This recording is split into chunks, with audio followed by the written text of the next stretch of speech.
Mis hermanos, nos vamos a tomar estos primeros 5 minutos para que ustedes hagan cualquier pregunta que deseen sobre lo que vimos en la porción anterior. Antes de empezar, yo quisiera hacer la claridad cuando yo dije que la televisión y el espectro electromagnético es propiedad del Estado.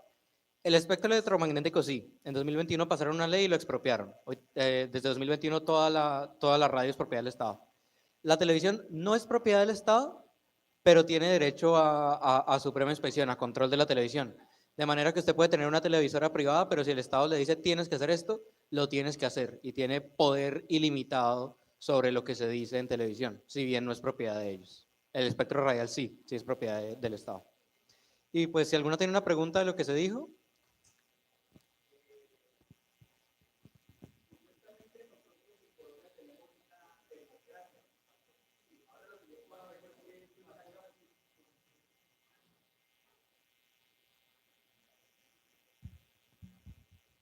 La pregunta mía es, supuestamente nosotros o nos han montado o camuflado una democracia. ¿Podemos decir de que en lugar de democracia tenemos una aristocracia? No, podríamos decir que tenemos ciertamente mucha influencia oligárquica que en una buena república pues no hay en la medida que hay en este país. También es que es muy importante entender la diferencia importantísima entre república y democracia. Una república es una nación que mezcla las tres formas puras de gobierno. Nosotros estamos en una república, no en una democracia. Si estuviéramos en una democracia como se nos vende que es, como nos venden los medios que es, pues yo podría decir, extrapolando, mira, tal persona me fastidia su expresión, me fastidia sus acciones, votemos para matarla. Y lo podríamos hacer si el 51%, si el 51% de los votantes aprobara. Eso es un problema muy grande. ¿Por qué? Una de las cosas que vamos a ver que hace la revolución es que presenta a todas las formas de gobierno como repúblicas y en tiempos modernos como democracias. ¿Cuál es el problema de eso? Otra vez, la falacia de la soberanía popular. Aquí en Colombia pasó algo con la Constitución de 1991. La Constitución de 1991 es ilegal, inconstitucional, ilegítima e injusta de haberse impuesto, porque la Corte Suprema de ese momento dijo, no, pero por estos votos de la séptima papeleta que hablaremos al final de la conferencia, eso fue democrático y hay que instaurarse una nueva constitución. Sí, pero la justicia y la legitimidad dictaban otra cosa, la ley también, y eso no se cumplió. De manera que la Constitución de 1991, si siguiéramos la ley, el orden y la justicia, no tiene vigor. A lo que yo voy con esto es, claro, la democracia es importantísima, es un elemento puntual, pero nosotros no vivimos en una democracia, ni existe en ningún lugar del mundo una democracia pura, porque una democracia pura sería simplemente anarquía, ¿sí? Un sistema donde usted puede elegir sobre absolutamente todo, todo lo que, pues en cualquier materia sería una anarquía, porque no hay ningún gobierno, no hay ninguna regla distinta a la que usted mismo imponga. De manera que nosotros lo que debemos buscar es una república. En Colombia no somos una democracia, no hay ningún país del mundo que sea una democracia, y cuando a usted le venden que somos una democracia es porque ellos quieren hacer algo que es ilegal, que es inconstitucional, que es injusto, que es ilegítimo, y lo quieren lavar con el pañuelo de la democracia, con las aguas de la democracia. Ningún país del mundo es una democracia, ninguno debería serlo ni lo va a hacer nunca, porque la democracia es anarquía. Lo que tenemos en la mayoría del mundo son repúblicas que incorporan un pequeño elemento democrático. ¿Alguna otra pregunta?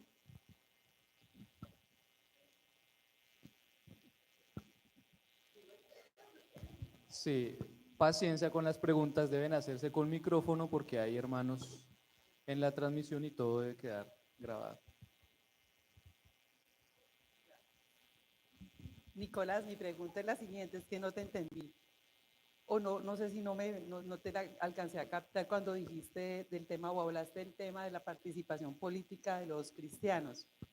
La verdad es que lo que yo he podido observar es que ha sido más como vergonzoso las personas que se han lanzado a la política. De hecho, nosotros tenemos un alcalde que dijo que era, o dice que es cristiano, y pues los hechos han hablado mucho, ¿no? Entonces, ¿hasta qué punto es de verdad, digamos, para nosotros como creyentes, positivo apoyar a una persona cuando se dice cristiana y al final por lo general resulta ser una persona de pronto simpatizante de la fe, pero no creyente en últimas. Y pienso yo que deja muy mal parada el nombre del Señor cuando se hace llamar cristiano y realmente sus frutos son visibles, ¿no? De que no lo es. Entonces esa es como mi pregunta. Nuestro Señor dice, hermana, por sus frutos los conoceréis, ¿sí? Ahí está la respuesta. Si usted mira, por ejemplo, los dos partidos cristianos que hay en este momento en Colombia, mire las iglesias de donde ellos provienen. Por obvias razones no voy a mencionar esas dos iglesias, sí, pero si ustedes averiguan de qué iglesias provinieron,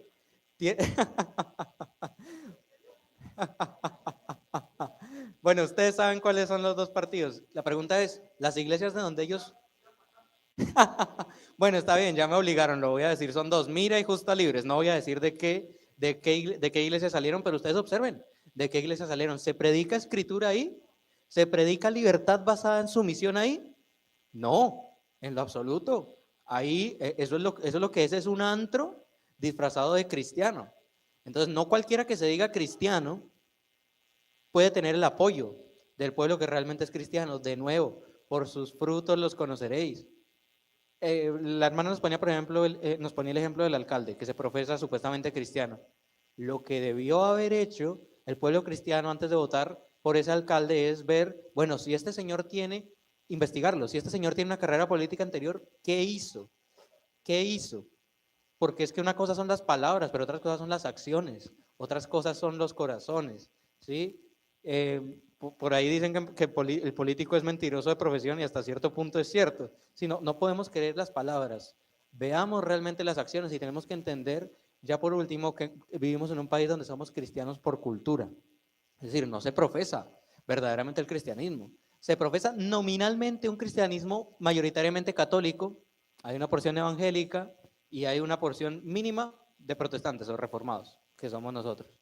Pero muchas de estas personas profesan una religión por pura cultura, porque tradicionalmente nuestro país ha sido en una u otra forma cristiano, pero no la viven.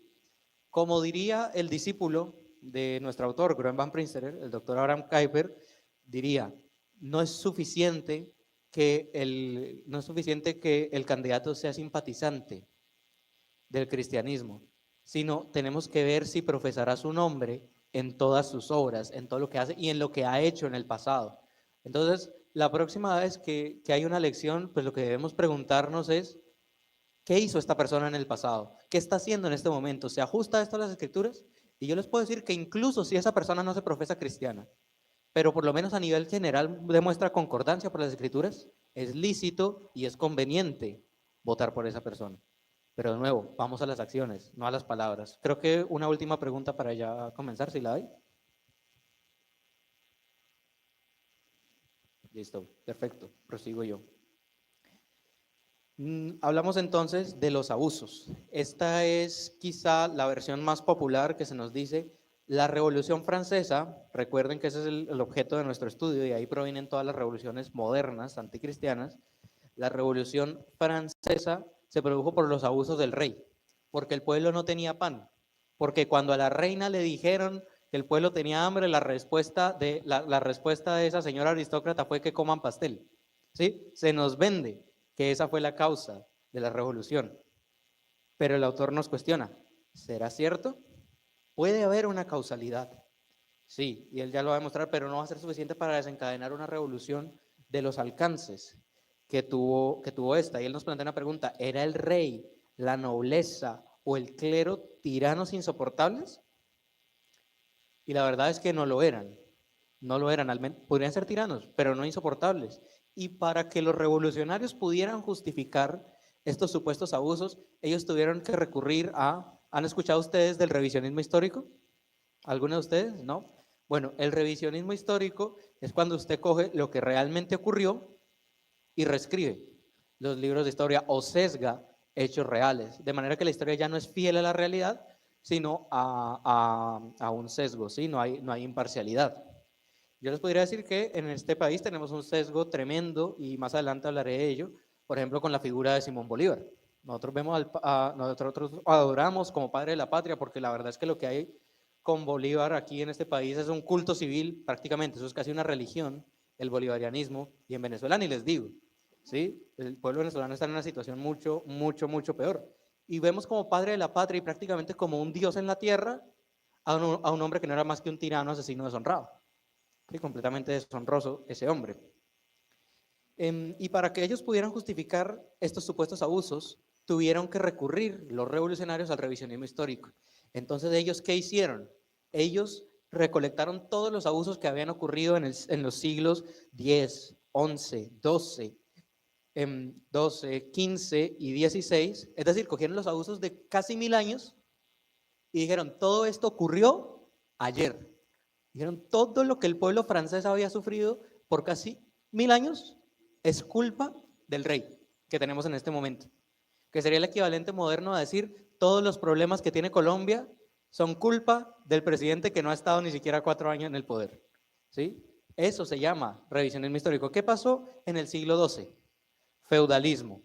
¿Qué sucedía? Había un rey, había señores feudales, ellos tenían el poder absoluto sobre la tierra, la gente no tenía derechos, y si tú no hacías lo que decía el señor feudal, él venía, te quemaba tu casa con tu familia, con tus hijos, con tu mujer adentro. ¿Sí? ¿Qué era lo que pasaba? Habían feudos que se hacían muy poderosos y iban, conquistaban a los otros feudos y lo mismo, un baño de sangre. Y muchas veces derrocaban al mismo rey, o a veces era al revés, el rey derrocaba a los feudos. Fue una época muy terrible. Pero entonces los revolucionarios lo que hicieron fue adjudicar tragedias como el feudalismo, que ocurrió en el siglo XII, dijeron, no, ocurrió ayer, ¿sí? O un hecho que fue las dragonadas, que fue cuando nuestros hermanos protestantes, los hermanos hugonotes en Francia, el rey los perseguía y les mandaba la caballería, eso es lo que significa el término dragón, una unidad de caballería ligera, ¿sí? A hostigarlos a sus casas. Y ellos decían, esto no ocurrió en el siglo XVI, ocurrió ayer, nuevamente. O las cruzadas, cuando empezaron a tomar hombres y niños de sus casas forzosamente para mandarlos a Jerusalén a que se mataran con los turcos, no volvió ninguno y todas las cruzadas fueron un completo fracaso. Murieron millones de personas. ¿Sí? Y ellos dijeron, esto no ocurrió en el siglo XII, sino ocurrió ayer. O sea, concentraron todos los abusos de toda la historia en un solo punto y culparon al rey. Y pues claro, cualquiera de nosotros a un rey que fuera responsable de todos los abusos también lo queríamos sin cabeza. Pero el rey no era responsable de todo eso. Hubieron abusos en el siglo XVIII, pero no fueron prácticamente inexistentes comparados con los abusos que falsificó, que inventó la historiografía revolucionaria. De hecho, en el tiempo de los revolucionarios se disfrutaba la mayor libertad que podía haber bajo el antiguo régimen. Nunca antes, bajo un régimen monárquico, bajo un régimen autocrático como era el de Francia, había habido tanta libertad. Ya yo les decía en París había 700 periódicos. ¿De qué censura estamos hablando? En un país que tiene 700 medios, en una ciudad que tiene 700 medios de comunicación. Y en cambio sí llegaron los revolucionarios y los acabaron todos excepto 2. Como pues yo les decía, esto es una ingratitud donde les atribuyeron todos los crímenes de todo un milenio a un solo punto en la historia. Y partía también de olvidar la estructura de la sociedad. ¿Cuál es la estructura más básica de la sociedad? Las 3 instituciones que Dios estableció. Familia, primeramente, esa es la más importante, posteriormente la iglesia y luego el gobierno civil, el magistrado. En ese orden, primero está la familia, luego la iglesia. Primero está la iglesia y de último, viene el gobernante civil. Eso no quiere decir que uno tenga más poder que otro o que uno esté por encima del otro en materia de autoridad. No, cada uno tiene la misma autoridad en las cosas que le competen, es decir, en las cosas que Dios le ha delegado al magistrado, él es completamente competente. En las cosas que Dios le ha delegado a la iglesia es completamente competente y en las cosas que Dios ha delegado a la familia también. Son iguales en autoridad, pero tienen diferente jurisdicción, diferentes asuntos. ¿Sí? Eso es lo que vemos aquí. Y pues de estas estructuras se elaboran otras, lo que en el antiguo régimen se llamaban los estamentos. ¿Qué era el estamento? Simplemente corporaciones. El gremio de los carpinteros, el gremio de los artesanos, el gremio de los nobles, el gremio de los religiosos, que era el clero, el gremio de los gobernadores de las ciudades, que se los llamó en Holanda burgomaestre. ¿Sí? Simplemente personas que tenían más o menos los mismos intereses. Eso era un estamento. ¿Ellos tenían autoridad civil? No. Pero sí tenían autoridad en las materias que eran de su competencia. Entonces los nobles tenían autoridad sobre los pueblos que protegían. El clero tenía autoridad sobre los feligreses, sobre los creyentes.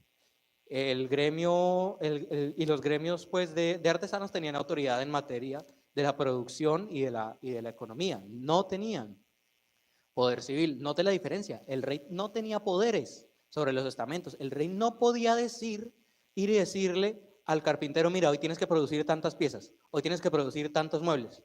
Y yo les pregunto, entonces, ¿por qué hoy sí tenemos un gobierno que quizá no lo vemos tan directo en este país, pero sí hay otros países donde es así, donde viene el gobernante y le dice a un gremio específico, digamos, ha pasado mucho en la agricultura, tienes que producir tantas toneladas de, no sé, trigo? ¿Cómo si lo toleramos en un régimen supuestamente democrático, supuestamente republicano, y en un régimen monárquico no lo toleraban? Mis hermanos, la verdad es que había más libertad en la Francia del siglo XVIII que en la república que vivimos ahora. El gobernante no tenía autoridad en materia económica, no tenía autoridad en materia de familia, no tenía autoridad en materia de educación. Él tenía autoridad en materia de justicia y de ley, absolutamente más nada. En cambio, nuestra Constitución colombiana, por ejemplo, hoy dice que el Estado es director general de la economía. Y la Constitución permite que el Estado expropie y se monopolice cualquier industria.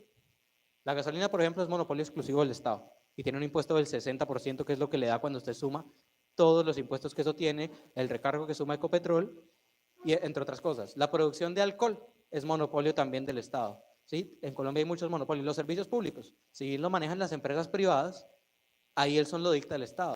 Y si bien hay corporaciones que tienen cierta influencia en la materia, la verdad es que el magistrado los escucha por mera benevolencia, porque hoy el gobierno tiene toda la potestad constitucional de decir, por ejemplo, en materia de gas y energía, a la Comisión Reguladora, a la CREC, que supuestamente son los entes privados involucrados, decir, ustedes ya no los escuchamos.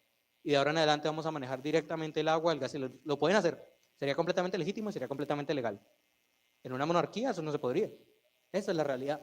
Vivimos en unos estados que son más absolutistas que las monarquías, cuando supuestamente somos democracias. Repúblicas, discúlpenme. Decía desconocer los derechos, perdónenme, las instituciones fundamentales de la sociedad, porque los derechos del rey eran formidables frente a un individuo. Y lo voy a poner en nuestros términos. El presidente de la República se ve formidable frente a usted solo. Pero ¿qué pasa si no es solo usted, sino son, por ejemplo, todos los cafeteros? Ahí se empareja un poquito más el poder, ¿no? ¿Qué pasa si no solo es usted, sino son todos los transportadores? Se empareja la cosa, ¿cierto? Eso es lo que sucede. La revolución partió de romper las comunidades y romper las instituciones. Ellos dijeron, no estamos interesados en iglesias, no estamos interesados en familias, no estamos interesados en gremios, no estamos interesados en empresas, queremos individuos. ¿Y cuál fue el problema de eso? Dejaron al individuo cara a cara frente al Estado, cara a cara frente al rey. Y mis hermanos, la verdad es que usted frente al gobernante civil, usted es una hormiga. Todos nosotros somos hormigas enfrente de ellos. Y por supuesto, ellos son también hormigas enfrente de nuestro Dios. Pero al romper las comunidades y al reducir la sociedad a individuos, la revolución eliminó cualquier mecanismo de defensa que le permitiera a las personas, al pueblo, defenderse del rey, defenderse de la nobleza, defenderse del clero. Es decir, fue la misma revolución la que le abrió la puerta al Estado de ese momento para decirle, mira, le quitamos la protección, ve y haz lo que te dé la gana con el pueblo. Fueron los mismos revolucionarios los que hicieron eso, cuando destruyeron las instituciones y redujeron la sociedad a meros individuos. El autor nos hace 4 argumentos. El primero, que la condición de Francia no era suficiente para garantizar la revolución. ¿Por qué no era suficiente? Porque en la historia hubo periodos mucho peores a la Francia de 1789. Ya les decía yo, la época del feudalismo era mucho peor. O cuando persiguieron a nuestros hermanos en la Reforma fue mucho peor. ¿Y acaso nuestros hermanos se rebelaron y le cortaron la cabeza al rey? No. Y los pocos que lo hicieron en defensa propia, porque ya el gobernante civil les estaba diciendo no puedes adorar a Dios.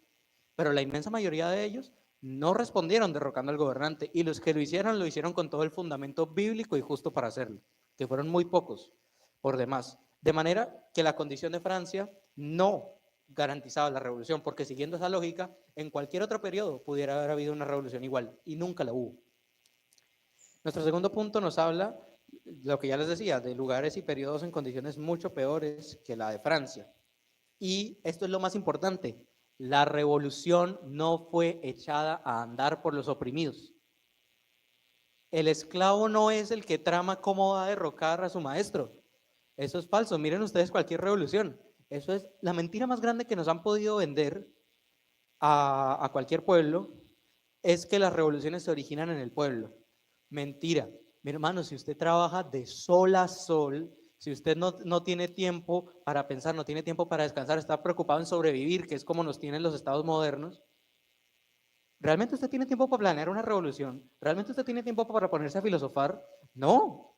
Los que planean las revoluciones, los arquitectos de las revoluciones son los académicos, los intelectuales, son las élites los que planean las revoluciones. ¿Quién inició la revolución en los Países Bajos? En los Países Bajos tenían un sistema de estados generales, que era el parlamento, y tenían un estatuder, que era un rey limitado, similar al rey de Inglaterra, ¿sí? Entonces, ¿quién inició la revolución en los Países Bajos? Fueron los estamentos, las élites, en contra del estatuder.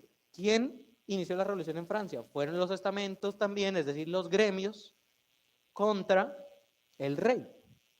No fue el pueblo, porque el pueblo no tenía tiempo para nada. El pueblo sí es que en verdad estaba oprimido, no tenía tiempo sino para trabajar y para sobrevivir, ¿sí? Quienes inician las revoluciones siempre son pensadores, siempre son élites, y es lo que vemos acá en Colombia. ¿Quién dicta el paso, el paso político y social de nuestro país?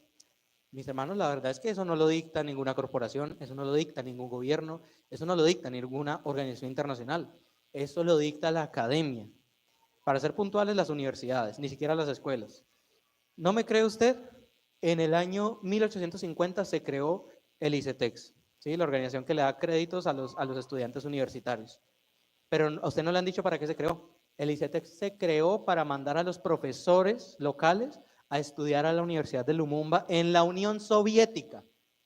Es decir, el 100% de los profesores de 3 generaciones atrás, es decir, los que formaron a los profesores de la generación pasada, que luego formarían a los profesores de esta generación, estudiaron en San Petersburgo, en la cuna de la Revolución Rusa, en un lugar donde se odiaba el cristianismo, en un lugar donde lo que reinaba era socialismo. Es decir, todos y cada uno de los profesores universitarios en Colombia en algún momento pasó por un profesor que fue enseñado o fue discípulo de un profesor educado en la Unión Socialista de Repúblicas Soviéticas. Todos, sin excepción de ellos. Que todos practiquen esa ideología, bueno, eso es otro asunto, hay más de uno que no, pero todos en algún momento fueron enseñados porque el ICETEX se creó para enviar a los profesores a estudiar, a aprender revolución, a aprender socialismo, a aprender a odiar las escrituras. Para eso se creó el ICETEX, esa es la realidad.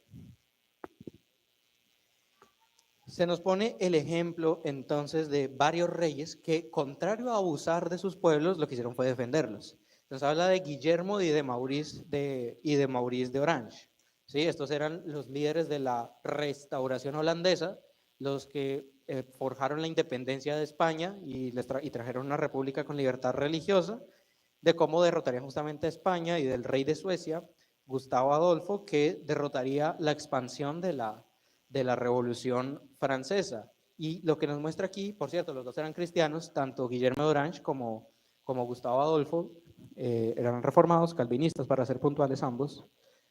Y lo que nos muestran aquí es que, contrario a abusar, ellos estaban defendiendo a sus pueblos. Y lo último que se dice para contradecir estos abusos es que gracias a la ley producto de la cultura cristiana, de la religión cristiana, a la ley civil inspirada en la ley de Dios, se logró y se creó la primera ley internacional. La mejor ley internacional del mundo son las escrituras. En Europa, desde el siglo XVII, desde los 1600 para adelante, hasta bien entrado el siglo XIX, ningún estado, ningún país independiente fue absorbido por la fuerza por otro. Hay muy pocas excepciones. ¿Por qué fue esto? Porque habían tratados internacionales que empezaban con el nombre, que empezaban diciendo, en el nombre de la Santísima Trinidad, así empezaban todos los tratados internacionales, y exponía una serie de argumentos por la que las naciones se aliaban y decían, no vamos a permitir que tal nación ataque a otra. De manera que si usted quería invadir otra nación, usted no solo tenía que combatir a las fuerzas de esa nación, sino tenía que combatir un montón de aliados. Entonces, producto de la reforma, de la ley que inspiró la reforma, de un magistrado que está para proteger a su pueblo y permitirle la libre adoración de nuestro Señor, se creó una ley internacional que logró que en Europa en 300 años, no que no hubieran guerras, las hubieron, pero en 300 años no desapareció ninguna nación independiente, ninguna. Todas prevalecieron en 300 años. ¿Producto de qué? de una ley internacional fundamentada en la ley de Dios.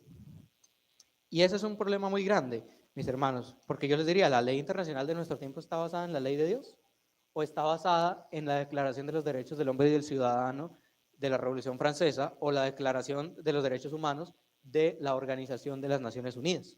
Está basada en ambos de ellos. No hay absolutamente nada de cristianismo en nuestra ley internacional moderna. Por eso sepa usted que cuando nuestra Constitución o nuestra ley se refiere a la ley internacional, no se refiere a esta ley de la que yo les estoy hablando, sino se refiere a un régimen en que los estados entregan su soberanía y deben obedecer absolutamente todo lo que diga la Organización de las Naciones Unidas o las conferencias internacionales. Esa es la ley internacional moderna. La ley internacional antigua y la que salvó a Europa de la aniquilación fue la ley de Dios, una ley civil basada en la ley de Dios. Y de hecho me hace recordar una imagen, hay una representación de la justicia europea que es muy distinta a la que conocemos.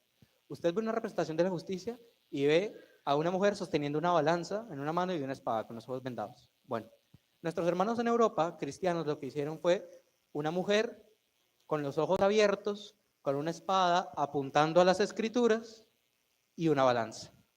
Mire usted la inmensa diferencia. Nos está diciendo la fuente de toda justicia, la fuente de toda verdad es las escrituras. Y alrededor usted ve atrás a los ancianos, a los líderes de la iglesia, a los pastores, y adelante a los jueces y a los legisladores. Toda la imagen gira en torno a las escrituras. Y debo repetirles, la justicia no es ciega en esa representación. La justicia está mirando a las escrituras, apuntando a las escrituras. Discúlpenme, a las escrituras. Esa es la ley cristiana. Nuestro siguiente capítulo, el 6º, nos habla de la perversión de la ley constitucional. Y yo quiero hacer una aclaración. Solo porque un país no tenga una constitución escrita como la nuestra, no quiere decir que no tenga una. Inglaterra no tiene una constitución, pero tiene la ley constitucional más antigua del mundo. Inglaterra no tiene una constitución escrita, pero tiene una cantidad de leyes que están vigentes desde el siglo XIII, que funcionan todavía y que han creado una nación donde se disfrutaban hasta hace, póngale usted más o menos 100 años, libertades similares a la que se disfrutan en cualquier república, sin tener una constitución escrita. La ley constitucional no se refiere solamente a constituciones escritas, sino a cualquier ley fundamental, escrita o no, por la que se rija una nación. Y lo primero que tenemos que entender es que las monarquías europeas eran principados patrimoniales, es decir, las naciones eran propiedad de un monarca y eran hereditarias, pero con una autocracia moderada, limitada. Es decir, sí, el rey tenía todo el poder civil, pero el rey no podía hacer lo que le diera la gana, porque había estamentos que lo iban a refrenar. Y se nos habla luego de Rousseau con su obra El contrato social, nefasta obra, responsable de la teoría moderna del Estado, de los estados desastrosos que tenemos hoy en día, que sería la base de la Revolución Francesa. ¿Qué propone Rousseau en el contrato social? Que el soberano, el gobernante, solo tiene autoridad porque se la confiere el pueblo. Y como tal, se derriba la estructura orgánica del Estado, ¿sí? Si el pueblo es soberano completamente y puede remover al gobernante en cualquier momento, el resultado no va a ser libertad, el resultado no va a ser orden, no va a ser justicia, no va a ser legitimidad. Hay dos posibles resultados, o la anarquía absoluta o la tiranía completa. ¿Por qué? Usted lo puede interpretar de manera anárquica el contrato social y decir, bueno, como la soberanía la tiene el pueblo, entonces derroquemos a todos los magistrados y no tengamos gobierno. O lo puede usted interpretar de otro modo, que es como lo hacen modernamente, que lo que dice es, como el magistrado le fue conferido el poder por el pueblo, el poder del magistrado es ilimitado y el magistrado puede hacer lo que quiera con ese pueblo porque el pueblo así lo autorizó.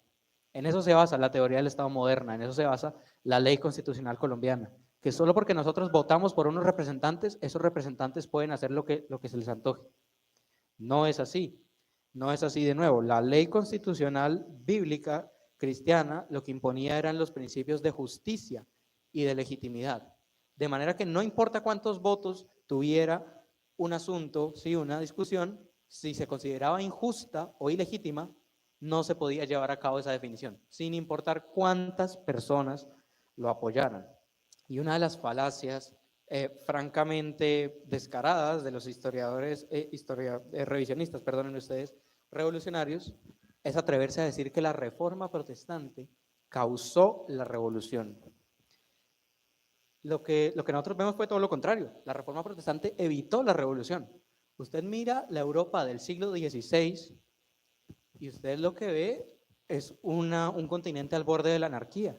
Lo que yo les decía, había feudos que derrocaban a los reyes en todo momento, reyes impotentes, había territorios que eran prácticamente república independiente y lo que reinaba era la rebeldía. Lo que reinaba en ese momento también, porque lo que estaba en boga al mismo tiempo que la reforma, era el humanismo y era el preludio de este contrato social de Rousseau. Entonces ya la gente empezaba a pensar, venga, pero ¿por qué nos está gobernando esta persona si nosotros somos los que trabajamos, los que producimos todo? Y por ignorar las escrituras, estaba empezando sedición, estaban empezando prácticamente golpes de Estado. ¿Y qué es lo que llega a ser la reforma? La reforma llega a decir, no, sométanse ustedes a las autoridades, siempre y cuando las autoridades les permitan adorar libremente a Dios, sométanse a las autoridades. Lutero mismo dijo, cuando, recuerden ustedes, en ese momento Alemania era un imperio federado, es decir, habían estados independientes que generalmente eran ciudades. Imagínense si Villavo fuera un estado independiente, ¿sí? Y tiene su príncipe y en lugar de un presidente tenemos un emperador que eligen los príncipes. Entonces cada príncipe era autónomo. Y los príncipes alemanes le preguntan a Lutero, ven, el emperador quiere tu cabeza, ¿qué hacemos? ¿Te defendemos? ¿Nos vamos a la guerra con el emperador? Y él les dijo, no. Lutero les dijo, no, sométanse a su señor. Y ahí es cuando Lutero comparece ante el emperador y bueno, toda la historia que ya conocemos de la Reforma Protestante, pero Lutero les dijo, sométanse al emperador. Otros, como nuestros hermanos en Escocia, en una situación distinta, si bien predicaban sumisión a las autoridades, ellos mismos se alzaron en armas contra ellas. ¿Por qué se alzaron en armas? Porque la autoridad les estaba diciendo no puedes adorar a Dios, la autoridad les estaba diciendo no puedes tener tu culto público, sino en los términos que nosotros digamos. Es más, en Escocia la reina María llegó a decir que le temía más a las oraciones de John Knox y del pueblo cristiano de esa nación que a todo el ejército del vecino país de Inglaterra. Había una enemistad completa entre el gobernante y la iglesia. El gobernante pretendía enseñorearse de la iglesia y solo entonces los hermanos entendieron que era justo y era legítimo defenderse de un gobierno tirano. Pero en toda otra circunstancia, la respuesta de nuestros hermanos fue: sométanse ustedes a las autoridades. De manera que la reforma logró que una revolución que se hubiera podido gestar en el siglo XVI la retrasó 300 años. Hasta el siglo XIX, cuando se debilitó la reforma, fue que otra vez tomó fuerza el humanismo, fue que surgió la Ilustración y que sucedería la Revolución Francesa. No durante la época, pues el esplendor de la reforma de esos siglos XVI y XVII. Y se nos dice, continuando con en el siguiente capítulo, con esta supuesta correlación entre la reforma protestante y la revolución, decía, la reforma y la revolución tienen el mismo principio. Falso. ¿Cuál era el principio de la reforma? El principio de la reforma no era la libertad que predicaban los revolucionarios, no era libertad para hacer lo que a mí se me antoje. El principio reformado era libertad para servir a nuestro Dios. Poder hacer todo lo necesario para servir a nuestro Dios. La libertad revolucionaria era librarse de toda autoridad, era independencia absoluta. La reforma predicó libertad basada en sumisión a Dios. La Revolución Francesa predicó libertad basada en la total ignorancia de Dios, en el total aborrecimiento de las Escrituras y en el rechazo de toda la autoridad. Y en cuanto a la razón, la reforma no era ni humanista ni era racional. La reforma imprimió Biblias y las puso en manos de todas las personas, no porque los reformadores pensaran, oh, el pueblo es muy sabio y cuando ellos lean esto se van a iluminar y van a descubrir el camino. No, ellos pusieron Biblias en manos de todas las personas, de todos los campesinos, porque ellos antes habían leído las Escrituras y sabían que el Espíritu Santo iba a ayudar en la interpretación, iba a intervenir para la interpretación de esas Escrituras y les iba a enseñar las Escrituras a las personas que las leyeran. Les iba a enseñar la ley de Dios. Ellos no confiaban en la razón humana, confiaban en el Espíritu Santo. Por otro lado, la Revolución Francesa, ellos lo que hicieron fue tirar todos los templos cristianos. Ellos incluso pretendieron derribar todas las catedrales de Francia, cosa que no lograron, y empezaron a hacer procesiones con la diosa de la razón. Ellos levantaron un ídolo y una estatua a la razón y procesionaban por las calles de París. ¿Qué pasó? Pues claro, una razón depravada, sin ninguna iluminación del espíritu, sin más basamento que la pecaminosidad del hombre, resultó en sangre.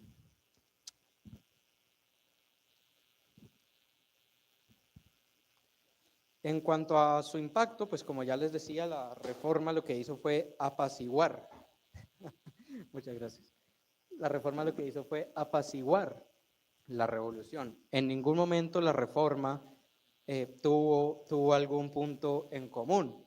En cuanto a la libertad de expresión, la reforma lo que buscaba no era libertad absoluta de expresión sin motivo alguno. Libertad absoluta de expresión, sí, pero limitada. ¿O es que acaso usted puede ir en un avión y puede decir bomba? ¿O puede gritar fuego en un teatro? No, no puede. La libertad de expresión es limitada.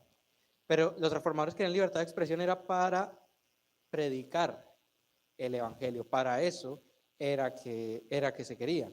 No para decir pues cualquier barrabasada que a nosotros se nos antojara. Nuestro 8º capítulo ya nos habla de la incredulidad y nos dice que una vez que la incredulidad tomó poder, ya era cuestión de tiempo para que surgieran toda clase de falacias y de atrocidades. Y esto no hay que entenderlo como un fatalismo. Nosotros no somos fatalistas. Lo que el autor nos dice es que simplemente de la misma manera que en la naturaleza hay leyes, ¿sí? Hay leyes físicas, hay leyes químicas, hay leyes naturales, universales que instituyó nuestro Dios, en el plano moral también hay leyes. Y él lo que nos está diciendo es, lo que vino después de la Ilustración, lo que vino después del humanismo, era la consecuencia natural de esas ideas. Tenía que pasar mientras no hubiera una reforma y una vuelta a las Escrituras. Si no se cumplía esa condición, iba a haber esta depravación, iba a haber esta caída, iba a haber este derramamiento de sangre. Y con esta ley, el autor no pretende eliminar la responsabilidad del hombre. Y él dice una frase que yo quisiera que todos ustedes se llevaran, y es: lo que se nos va a imputar, lo que se nos va a juzgar, no es tanto nuestra impotencia para resistir al tirano, sino con qué tanta prontitud nos sometemos. A lo mejor usted no es capaz de resistir una ley injusta que emita el Congreso de la República, pero ¿usted la recibió acaso con alegría? Usted dijo, oh, qué bueno que pasaron una ley expropiando el espectro electromagnético. Oh, qué bueno que pasaron una ley imponiendo sus concepciones, sus provisiones educativas. ¿Sí? Lo que se nos va a imputar no fue si no pudimos resistir, sino si favorecimos la tiranía, si favorecimos a los enemigos de Cristo. El autor no descredita el siglo XVIII, ¿sí? Él nos dice que procuraron los filósofos levantarse del lodo, ¿sí? de la crisis en que estaba la reforma para el siglo XIX se estaba ya apagando, ¿sí? había bastante, estaba languideciendo, como lo dice el autor, y ahí es cuando se levanta la Ilustración, cuando se levantan todas estas ideas anticristianas, revolucionarias. Y dice otra cosa muy importante, y es, ¿qué sucedió en el siglo XIX? El XVIII, perdón. La Iglesia abandonó su rica herencia. Es decir, la ley constitucional que le había dado libertad a los ciudadanos, la ley constitucional que le había puesto límites a los reyes, que le había puesto y que le había dado poder a las familias y a las iglesias, basados de nuevo en la ley de Dios, la Iglesia, que por la interpretación de las Escrituras, iluminada por el Espíritu Santo, había producido esa ley porque salió de la Iglesia, los juristas de ese tiempo eran también teólogos, la Iglesia la abandonó. Y por supuesto no existen vacíos. Si la Iglesia soltó toda esa herencia, si la Iglesia soltó ese tesoro, alguien tenía que tomarlo. ¿Y quién lo tomó? Los filósofos. ¿Qué pasó? Estos filósofos, no que haya nada malo en la filosofía, sino que estos filósofos rechazaron toda noción bíblica, toda noción cristiana, rechazaron las Escrituras. Y un filósofo no cristiano, un filósofo que no reconozca las Escrituras como su única regla de fe y conducta, es un revolucionario. A esta regla no hay excepción. Si el filósofo no se alinea de alguna manera a las Escrituras, incluso si no es cristiano, pero que en alguna manera se alinea a ellas, si no lo hace, es un revolucionario. Siempre lo va a hacer. Entonces, de nuevo, se procuró se procuró disfrutar de los beneficios del cristianismo, de los beneficios del régimen bíblico, de los beneficios de la ley de Dios, pero rechazando las escrituras, rechazando al hacedor, al que otorgó todos esos beneficios. ¿Y qué pasó? Pues los filósofos vueltos revolucionarios arruinaron esos tesoros, arruinaron la ley constitucional que había dejado la iglesia, arruinaron la reforma que había tenido lugar en las familias, arruinaron la riquísima herencia que el pueblo cristiano les había dejado, que el cristianismo les había dejado desde el siglo XVI. ¿Por qué? Por abandonar las escrituras. Ya terminamos pues con el siguiente capítulo y nos habla de la, disculpen un segundo, y nos habla de la eliminación de Dios.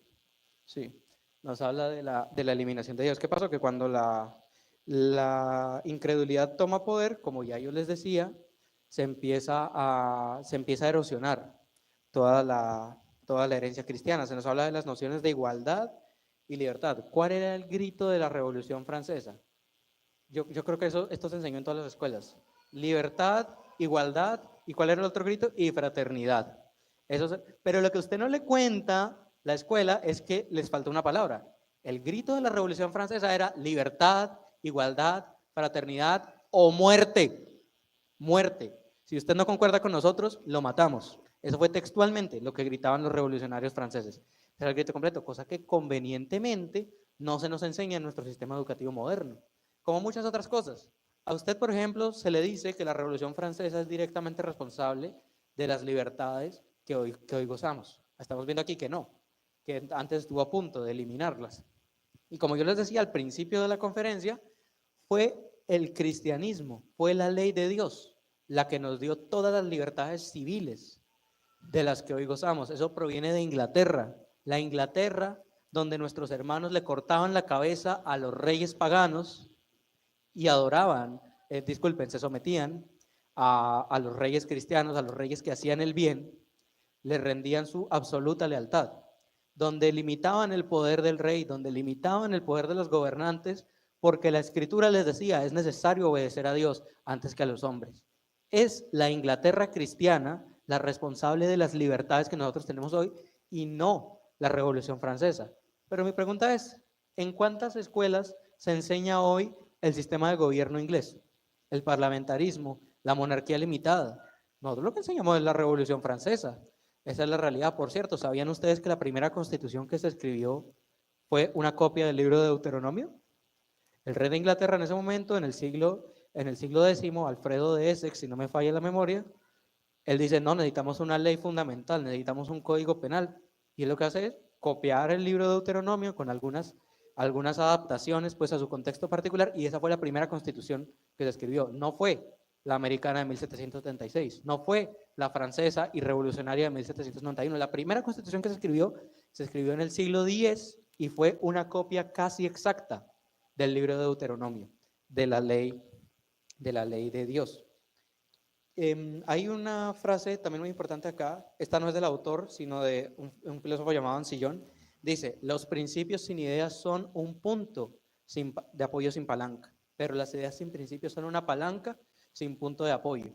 Es decir, si usted tiene principios, tiene donde apoyarse, tiene suelo.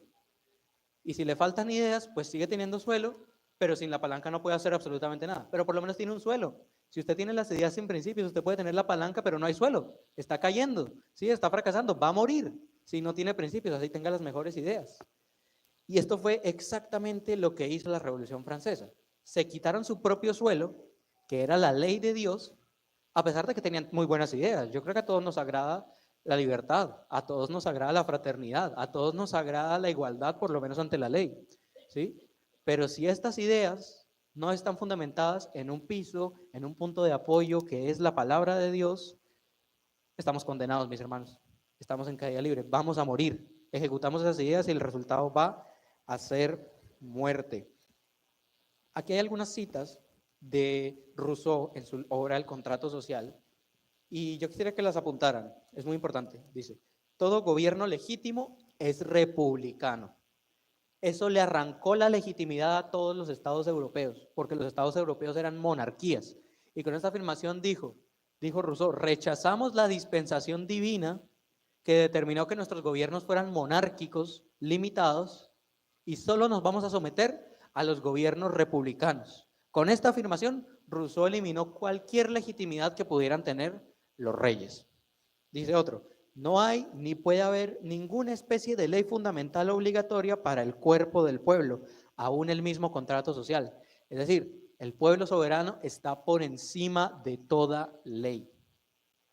Por eso ahí viene de nuevo la diferencia entre república y democracia. Una democracia es aquella que se rige por esta afirmación, por esta frase de Rousseau. De manera que en una democracia no hay leyes, no hay justicia, en una democracia no hay constituciones, sino simplemente lo que determine caprichosamente el pueblo de un momento para el otro. Por eso no vivimos ni podemos vivir en una democracia. Vivimos en una república, aunque supremamente fragmentada. Y entendamos las implicaciones de esto, mis hermanos. Si no hay ninguna ley fundamental, si no hay ninguna autoridad por encima de la soberanía que supuestamente tiene el pueblo puede incurrir en toda clase de aberraciones. Es que yo insisto de nuevo, es lo que pasó con la Constitución de 1991, eso fue prácticamente un golpe de Estado. Un 20%, ni siquiera 30% de los votantes pidieron una Asamblea Nacional Constituyente y la Corte Suprema dijo, sí, porque democracia, y punto. Y se pasaron por la paja la Constitución de 1886, que decía que era el Congreso el que tenía que pedir esa Asamblea Constituyente, se pasaron por la paja la ley y por supuesto también la justicia. Ni hablar de la ley de Dios. Otra cita de Rousseau. Si el soberano dijese al ciudadano, es conveniente para el Estado que tú mueras, entonces debe morir, ya que su vida ya no es solamente un beneficio de la naturaleza, sino un don condicional del Estado. Analicemos esto de atrás para adelante. Sino un don condicional del Estado. Rousseau está diciendo, la vida no te la dio Dios. Rousseau está diciendo, la vida te la dio el Estado y te la puede quitar. Yo pregunto, ¿eso no es lo que dice entre líneas nuestra Constitución y nuestras leyes? Si usted sale a la calle a preguntarle a las personas quién determina la justicia, quién limita, por ejemplo, el derecho a la vida, ¿sabe qué le van a responder? Y a mí me lo han dicho. Los jueces, los congresistas, la ley, la Constitución, pocos le van a decir Dios, muy pocos le van a decir eso. ¿Usted sabe el trasfondo de esto? Si usted dice que es el Congreso o la rama judicial, la más popular es la rama judicial, los que determinan nuestros derechos, en este caso puntual dice Rousseau el derecho a la vida, pues usted les ha dado el poder ilimitado sobre nuestra vida y ellos pueden decidir lo que quieran. Otra cosa muy distinta es que usted diga, como lo hicieron los padres fundadores de los Estados Unidos, Dios nos da el derecho a la vida y pone un gobernante civil y le da una espada para que él proteja esa vida, pero la vida no nos la da el gobernante, ni nos la puede quitar. Solo es Dios quien da y quien quita la vida. Pero es que volvemos a lo mismo. Mire, Rousseau está diciendo, si el gobernante dice muérete, te tienes que morir. Y te está diciendo que eso es bueno. Y yo debo insistir, es el contrato social en lo que está fundamentada la Constitución colombiana, las leyes colombianas y las sentencias de nuestros jueces. Es en eso que está fundamentada. Ya todo fundamento cristiano se intentó arrancar. Y si usted lo duda, entonces, ¿por qué eliminaron de la Corte Suprema de Justicia los símbolos católicos que tenían? Eso no tiene nada que ver con el laicismo del Estado. Eso es una declaración de que vivimos en un Estado ateo donde él mismo se abroga las potestades de un Dios. Y dice, a fin de que este pacto social no sea, pues, una vana fórmula, encierra tácitamente el compromiso que por sí solo puede dar fuerza a otros, de que cualquiera, escuche muy bien usted, cualquiera que rehúse obedecer la voluntad general, será obligado a ello por todo el cuerpo, lo cual no significa otra cosa, sino que se le obligará a ser libre. Es decir, en otras palabras, y como bien lo dice el autor, Rousseau te está intentando convencer de que entre más fuertes y más pesadas son las cadenas que tienes al cuello, más libre eres. Rousseau está diciendo aquí que la voluntad individual no vale para nada. Que si usted vota rojo y el 51% vota verde, a usted lo podemos perfectamente obligar a vestirse verde, ¿sí? A lo que yo estoy diciendo, de manera pues, hermanos, que cualquier cosa que apruebe el 51% de las personas, el 50 más 1 incluso, ni siquiera el 51, el 50 más 1 de las personas puede ser impuesta a la fuerza, a la fuerza a todos los demás. Pero mis hermanos, esto no es así. De nuevo, primero, tenemos la libertad individual que nos la concede Dios. Usted no me puede obligar por democracia, por cualquier método que usted quiera. El único que me puede obligar, el único que puede subyugar mi voluntad es Dios. ¿Sí? Esa es la libertad, esa es la verdadera libertad, no la mayoría. De manera que muchos bien han definido que una democracia pura no es más que la tiranía de las mayorías. En esencia, pues como ya les decía, Rousseau lo intenta convencer a uno de que entre más fuertes son las cadenas, más libres son los ciudadanos. Bueno, terminamos ya. Me gustaría a mí terminar con unas palabras de una nueva definición de revolución.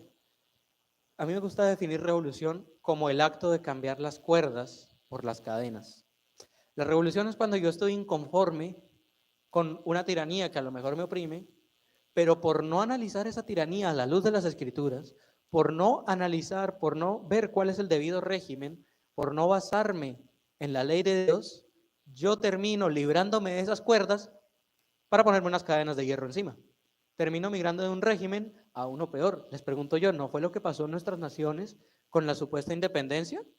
Miren ustedes la data. Dice un biólogo alemán, me parece, ¿sí? Un relativo de Charles Darwin, cuando él vino acá a Colombia y él observaba que en el tiempo colonial el pueblo tenía más poder adquisitivo. Usted podía comprar más harina, decía él, en el tiempo de la colonia, de la que usted podía comprar después de la independencia.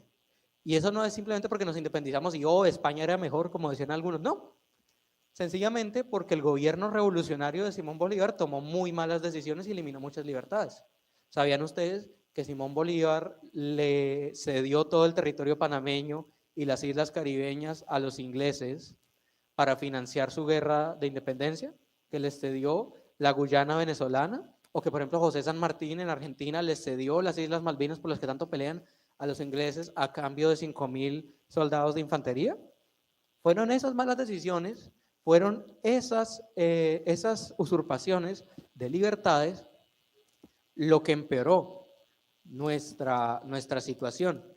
Y quizá nuestro caso no es tan evidente, pero vea usted, por ejemplo, el estado de Venezuela.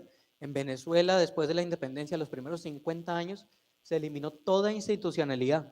En Venezuela, por casi 50 años, no hubo gobierno. Después que se gobernaron, ¿se imaginarán ustedes las matanzas? No hubo ley en Venezuela por 50 años, porque los independentistas dijeron, no, eliminemos la ley, anarquía. Tenemos que entender, mis hermanos, que toda revolución, todo intento de mejora que no esté fundamentado en las escrituras, y soy enfático en esto, nos va a traer más sangre, nos va a traer un régimen peor que el que teníamos. Puede que haya una o dos cosas positivas, y le garantizo que esas dos estarán relacionadas con las escrituras, con una buena interpretación de ellas. Pero en general, si no estamos basados en la ley de Dios, todo intento de mejora traerá una revolución, traerá sangre, y lo que haremos será cambiar las cuerdas por las cadenas. Con eso terminamos nuestra segunda porción.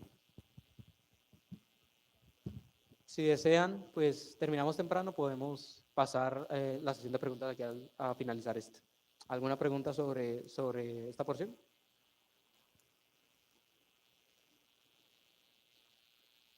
Hermana.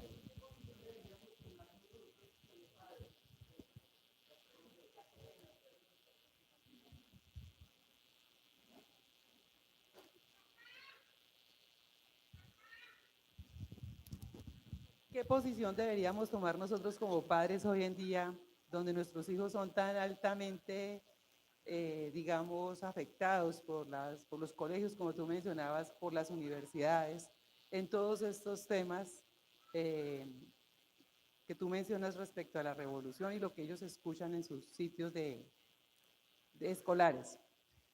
Bueno, para eso primero tenemos que entender el sentido de la educación y la jurisdicción de la educación. La Biblia nos muestra que es responsabilidad de los padres instruir a sus hijos. Yo les hago una pregunta, mis hermanos. ¿Había algún tipo de escuela, de colegio en el sentido moderno de la palabra en Israel?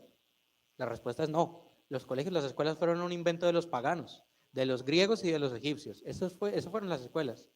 ¿Habían academias en Israel, el equivalente de una universidad? Sí, podríamos decir que de alguna manera sí había una academia, pero el sistema escolar moderno que tenemos hoy en día no tiene ningún fundamento cristiano, no tiene ninguna relación con las escrituras.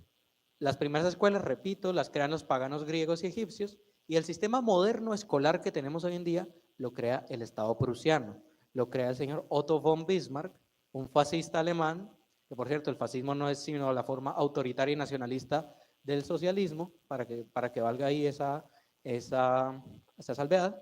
¿Y él para qué crea las escuelas? Él decía, Alemania necesita obreros y soldados.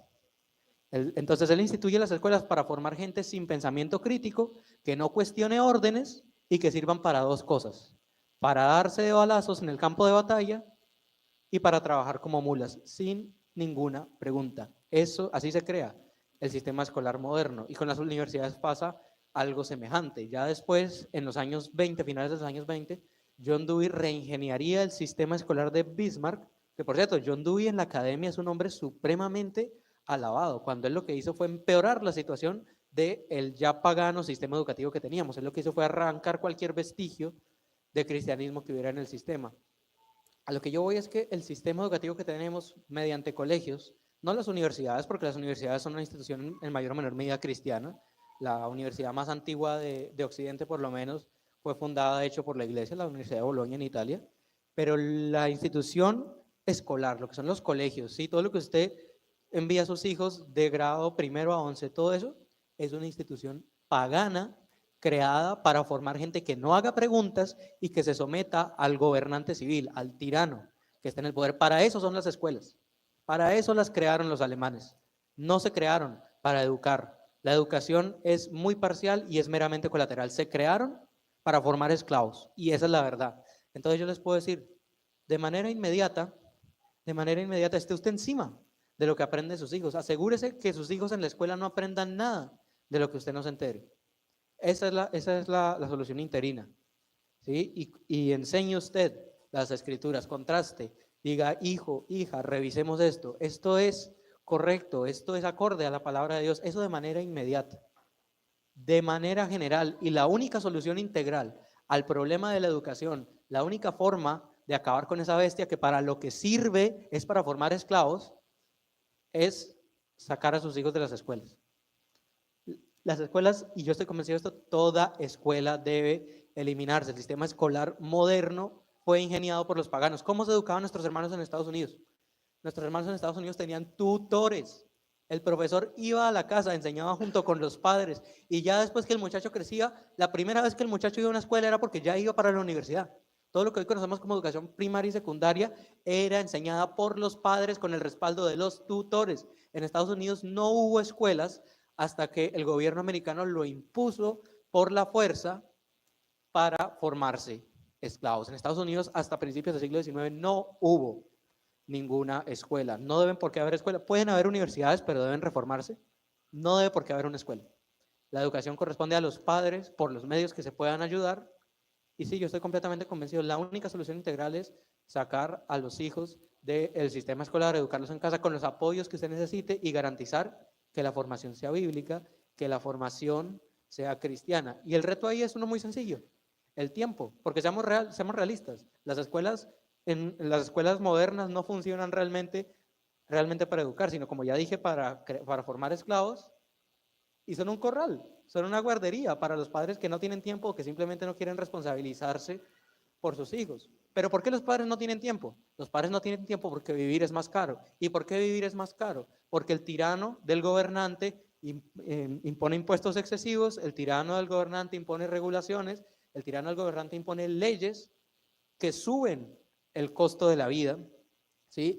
Impone provisiones que hacen que sea más difícil y más costoso vivir, de manera que los padres están tan ocupados buscando la siguiente comida, buscando sobrevivir el siguiente día, que poco o nada de tiempo les queda para formar a sus hijos. Entonces lo que hay también que hacer es procurar desmantelar la tiranía gubernamental para que los padres puedan tener la tiranía del magistrado, sino que el gobierno sea malo, sino cuando el gobernante se hace tirano, buscar desmantelar todas esas leyes injustas, todos esos impuestos excesivos, todas esas intervenciones al mercado, para que los padres tengan el tiempo, para que los padres tengan los recursos para educar a los hijos sin intervención de ningún extraño, con el apoyo de los profesores que los padres decidan contratar, no los que les imponga el gobernante civil.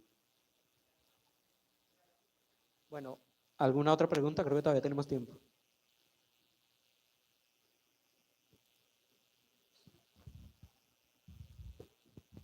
Gracias, Nicolás. ¿Cuál sería la posición que deberíamos tomar nosotros como cristianos ante estos gobiernos tiranos?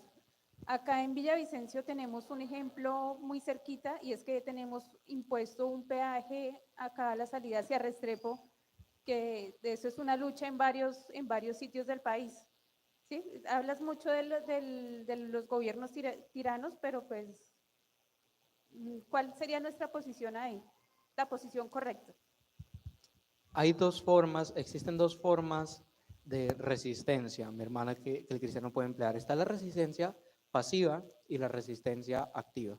La resistencia pasiva se resume simplemente en la desobediencia civil.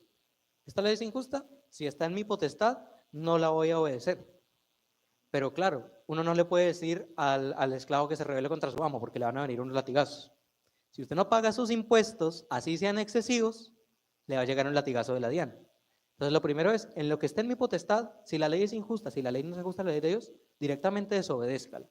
Eso es, por un lado, resistencia pasiva. Si el Estado te manda a que envíes a tus hijos al colegio, donde ya yo dije, solamente sirve para formar esclavos, porque para eso fue creado, pues no los envíes. Todavía tenemos la potestad, por lo menos de hacer eso. Está luego la resistencia activa, que la hay pacífica y no pacífica. Pacífica sería por medios políticos, y ya lo voy a explicar, y la no pacífica, pues sería ya la toma de las armas. ¿Cuál es el problema? Y lo vamos a ver con el autor más adelante. La toma de las armas es una medida extraordinaria que ojalá nunca se debiera tomar. Como ya yo les dije, nuestros hermanos en la Reforma nunca tomaron las armas hasta que el gobernante los empezó a matar, hasta que el gobernante empezó a cortar cabezas por profesar a nuestro Dios. Un ejemplo puntual: si aquí el gobernante pretende legislar en materia religiosa y pretende imponer lo que se debe predicar en las iglesias, y aquí vienen a buscar a cualquiera de nosotros, no sé, vienen a buscar aquí al pastor que está enfrente mío, todos nosotros tenemos el deber de usar la fuerza para defender a nuestro pastor. Ese es un caso puntual, ¿sí? Yo quisiera complementar en ese punto específico, en ese ejemplo específico. Tenemos también herramientas en este momento con la propia constitución que tenemos, que sabemos que es un desastre, pero hay algunas cosas que podemos empezar a trabajar. Entonces, creo que hay más de un abogado en esta congregación. Bueno, señor abogado, ¿cómo podemos empezar a trabajar para mirar la ilegalidad de este peaje, por ejemplo? ¿Cómo podemos hacer y tomar esas acciones?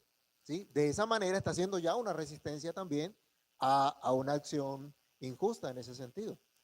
Entonces, utilicemos herramientas que tenemos hasta que podamos cambiar todas estas leyes malas.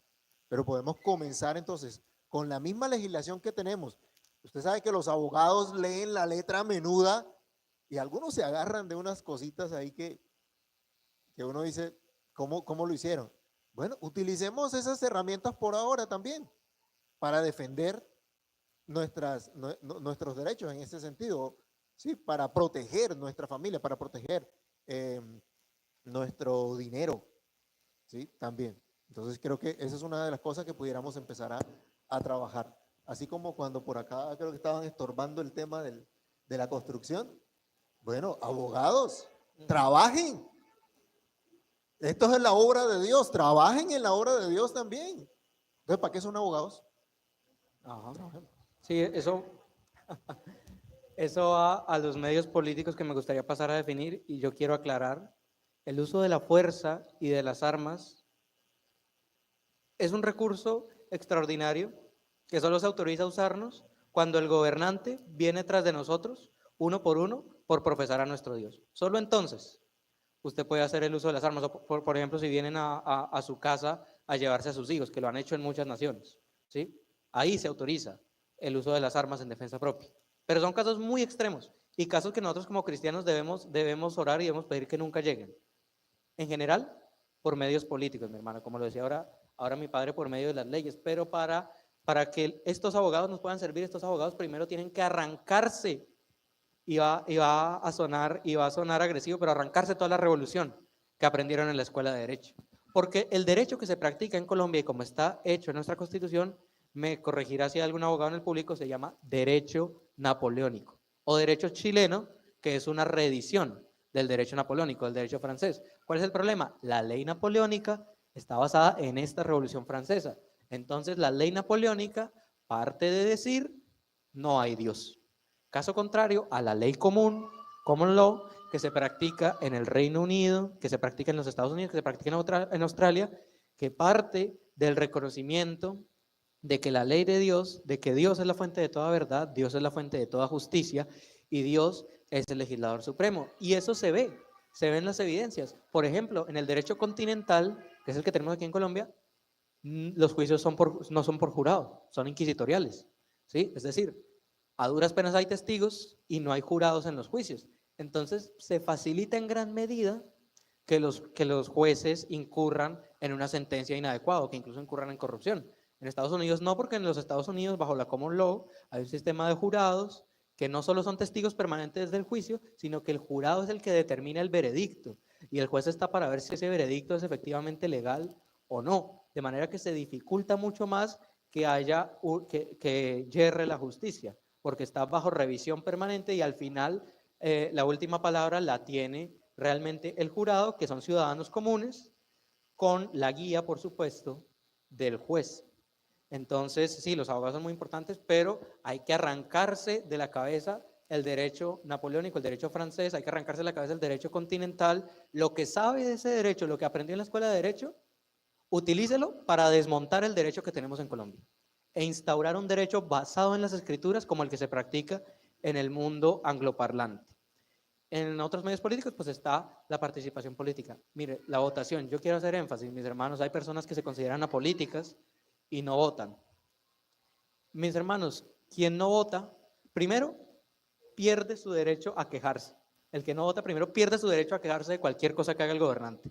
Pierde su derecho a crítica porque no votó. Él dijo que decían los demás por mí. Él entregó ahí parte de su libertad, parte de su expresión. Y segundo, se le va a demandar responsabilidad por todos los actos tiránicos en que incurra el gobernante que él se abstuvo de elegir. Por eso están esas dos partes. Pero hay que entender también, no podemos pretender elegir entre un mal mayor y menor. ¿O es que acaso Dios le dijo a Israel, por favor elige entre Baal y Astarot? No, o sea, Dios le dijo, es conmigo y ningún ídolo, no te puedes ir con ningún ídolo. Eso fue lo que Dios le dijo a Israel. Entonces, si usted no vota, pues hermano, mi consejo puntual es vote usted en blanco, por lo menos, porque manifiesta que está inconforme con las personalidades políticas y si llegara a ganar el voto en blanco, que rara vez pasa, tendrían que cambiar absolutamente todos los candidatos en las elecciones, ¿sí? Y si hay algún candidato que quizá no es cristiano, pero por lo menos usted ve en sus programas de gobierno, en sus acciones y en alguna manera en sus palabras, que incluso si no es cristiano, manifiesta alguna adherencia a los principios bíblicos, es lícito votar por él, ¿sí? Pero si no hay ninguna adherencia, si hay una abierta contradicción a las escrituras, hay una abierta contradicción a la ley de Dios, es deber del cristiano no votar. No votar. Y ojalá, les digo de nuevo, votar en blanco. No votar por esos tiranos. No podemos elegir un mal menor. Porque eso sería como decir, bueno, no nos vamos con Baal, pero nos vamos con Astarot, en términos religiosos.